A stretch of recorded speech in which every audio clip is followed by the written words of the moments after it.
Hello, everyone. Welcome to the Canada Truth Channel, where Canada, the illusion of freedom and system of control, is exposed. Today's video, more about the fraudulent Constitution of Canada.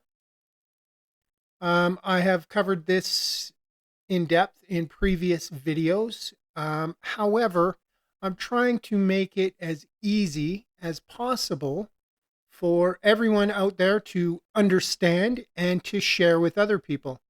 On top of that, if you're at a town hall meeting, if you have the opportunity to speak to anyone from the Alberta Prosperity Project or Premier Danielle Smith, you might want to bring up this information.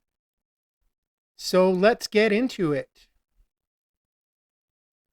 This is a letter from Walter Kuhl to Rene Levesque in 1976, after Rene Levesque won the election to become Premier of Quebec.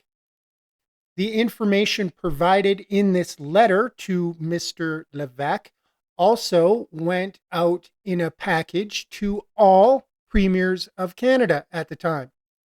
So let's go. Dear Mr. Levesque, congratulations on your magnificent personal victory and that of your Parti Québécois in a recent Quebec election.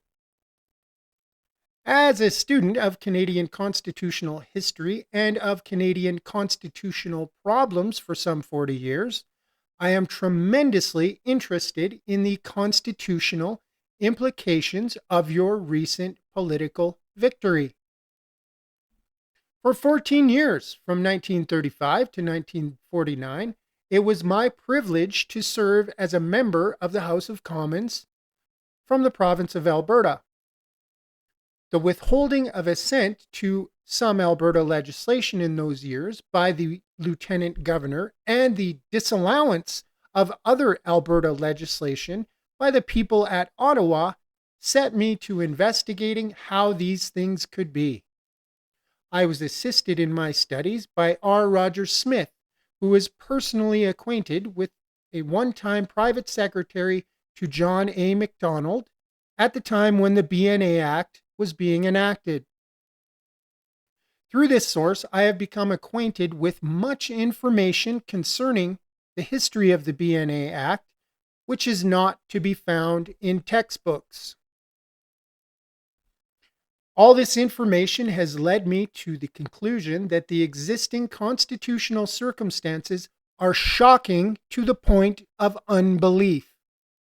However, in my considered opinion, after 40 years of intensive study, these existing constitutional circumstances are of such a nature that they can be of extreme advantage to you in governing your province. I am enclosing copies of some of the addresses which I delivered in the House of Commons on the subject, as well as copies of a pamphlet by Mr. Smith dealing with the same subject. If you have not already been made acquainted with this material, I trust it will prove enlightening and helpful to you in the constitutional considerations in which you obviously are going to become involved. Although the enclosed material should give you a clear outline of what I conceive to be your present standing constitutionally as a province, I would like to give you a brief summary of what I believe to be your present position. So far as separation is concerned, rather than it being necessary to seek separation rights through a referendum, the province of Quebec is already completely constitutionally separated from the rest of Canada. This is equally true of every other province in Canada and has been so since December 11th, 1931, through the Statute of Westminster. How can you be divorced if you have never been married?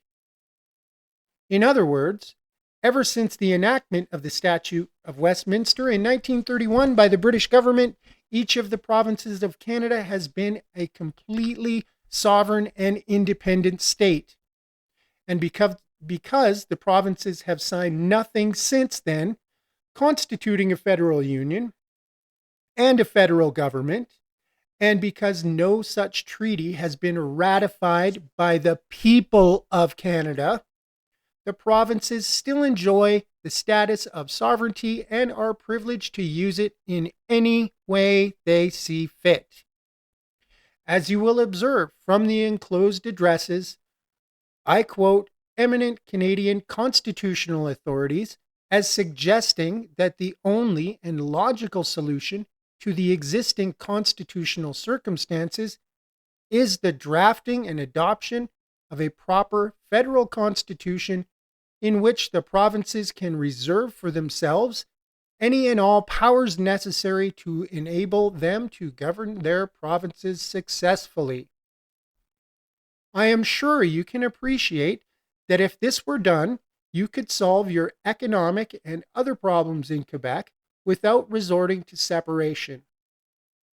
I feel sure, excuse me, that having the ability to solve your problems and still remain constitutionally part of the country of Canada would be much more satisfactory to your supporters as well as others within your province. The following is a summary of the reasons for the things I have just stated. Number 1. At the time of Confederation movement in Canada, the provinces of Canada, Nova Scotia, and New Brunswick desired to form a federal union. Number 2. The Quebec Resolutions of 1864 provided for a federal union. Number 3. The bill drafted by the Canadian delegates at the London Conference in 1866 also provided for a federal union. Number 4. The colonial office of the Imperial Parliament was not disposed to grant the provinces of Canada their request for a federal union. Number 5. The British North America Act, enacted by the Imperial Parliament, carried out neither the spirit nor the terms of the Quebec resolutions. Number 6. Canada did not become a federal union or a confederation under the British North America Act, but rather a united colony. The privilege of federation, therefore, was still a future privilege for the provinces of Canada. Number 7. The Parliament of Canada did not become the Government of Canada, much less a federal government. It became merely the central legislature of a united colony, a legislative body whose only powers was that of aiding and advising the Governor General as agent of the Imperial Parliament. Number 8. The British North America Act, as enacted by the Imperial Parliament, was not a constitution, but merely an act of the Imperial Parliament, which united 4 colonies in Canada into one colony, with the supreme authority still remaining in the hands of the British government. The privilege, number 9, the privilege of federating became realizable for the provinces of Canada only through the enactment of the Statute of Westminster on December 11, 1931. Through this statute, the Imperial Parliament relinquished to the people of Canada their sovereign rights and through them to their provincial governments as their most direct agents. Number 10. Since December 11, 1931, the provinces of Canada have not acted on their newly acquired status in forming a federal union, nor have the people of Canada ratified a constitution. Therefore, The original proposition, namely, that all power to govern in Canada resides at the moment with the provinces of Canada, and that all power legally remains there until such a time as the provinces sign an agreement and ratify a constitution whereby they may delegate such powers as they wish to a central government of their own creation. In the meantime, Canada exists as 10 political units without a political superior. Should you consider that there is merit in this information which I have given you, I would be very happy to meet with you personally to discuss in greater depth the implications of the unprecedented constitutional circumstances prevailing in Canada. Yours for a better Canada, Walter F. Kuhl, Member of Parliament for Jasper Edson, 1935 to 1949. I know for a fact, as I stated, this information package that Walter Kuhl sent to Rene Levesque also was sent to all of the premiers of Canada at the same time. Now, I can already hear the elbows up crowd and the naysayers in Canada saying, the provinces of Canada ratified the Constitution on April 11th, 1982. I watched it on television. Yes, I watched it on television as well. However, as per usual, the government did not properly ratify the Constitution. Number one, Quebec to this day has still not signed on.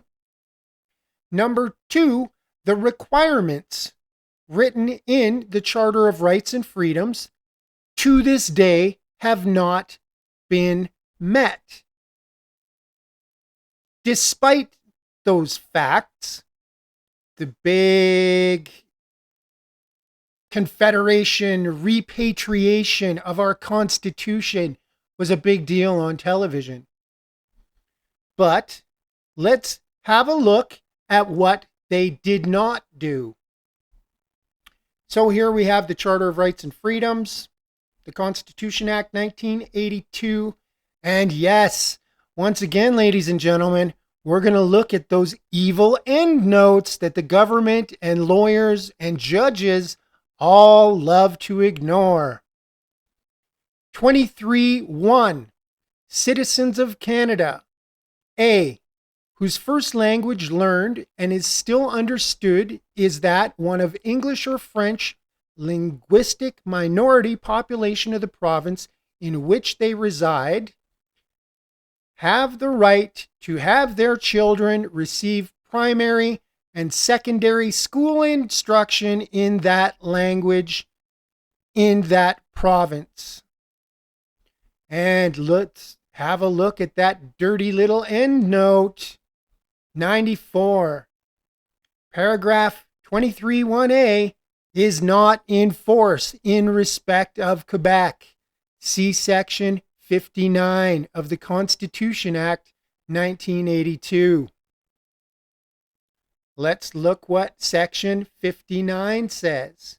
Prior to 59, Section 58 is very important. Subject to Section 59, this act shall come into force on a day to be fixed by proclamation issued by the Queen or the Governor General under the Great Seal of Canada. 59. Paragraph 23.1a shall come into force in respect of Quebec on a day to be fixed by proclamation issued by the Queen or the Governor General under the Great Seal of Canada. So the key component here is subject to Section 59. And again, let's look at those dirty little endnotes. What does Endnote 109 say, the Act, with the exception of paragraph 23(1)(a) in respect of Quebec, came into force on April 17th, 1982, by proclamation issued by the Queen. That's what we all watched on television. But, as we know, Section 58, subject to Section 59. Let's have another look at those dirty little endnotes. Wait, what's this?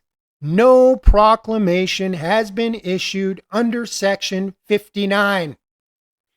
Therefore, the Charter of Rights and Freedoms was never properly ratified by the government, and most importantly, it was never ratified by the people of Canada. So, all of you constitutional experts, lawyers, judges, politicians, what else have you got? Bring it on. Bring your evidence. Let's have a debate. You bring your evidence, I'll bring mine, and we will show the public who is full of shit and who is bringing facts. And those of you familiar with my channel know that I don't deal in conjecture here. I deal in documented facts. Facts in law. So whatever you want to surmise about what I'm presenting, bring it on. Let's have a discussion. And for all of you people of Canada, and especially the people of Alberta, who are in the separation movement right now, we're already separated. We have been since December 11th, 1931. They just didn't tell the people. So, there you have it. More truth, more facts. Canada has never had a constitution. And until the people of Canada write our own constitution, things will only get worse. So, thank you for watching. If you find this information valuable, please share it with others, especially in the province of Alberta, because I believe that there is no way that the federal government is going to allow Alberta to separate unless we force it. I already saw an article today about CSIS preparing for foreign interference in our up-and-coming referendum on Alberta separation. So they're already laying the groundwork to deny the will of the people of Alberta. So this is imperative. This information gets out to the people of Alberta, especially those involved in the Alberta Prosperity Project and Danielle Smith. I find it very hard to believe that these politicians, lawyers, judges, and constitutional experts don't know this. Because I'm just a dude that makes videos in my garage. And I know this. I've known this for over 20 years. So I don't buy that, oh my God, this is shocking information. Because it's not. It's real Canadian history, the Canadian history that they don't teach us in school. Please share the information and stay tuned for more.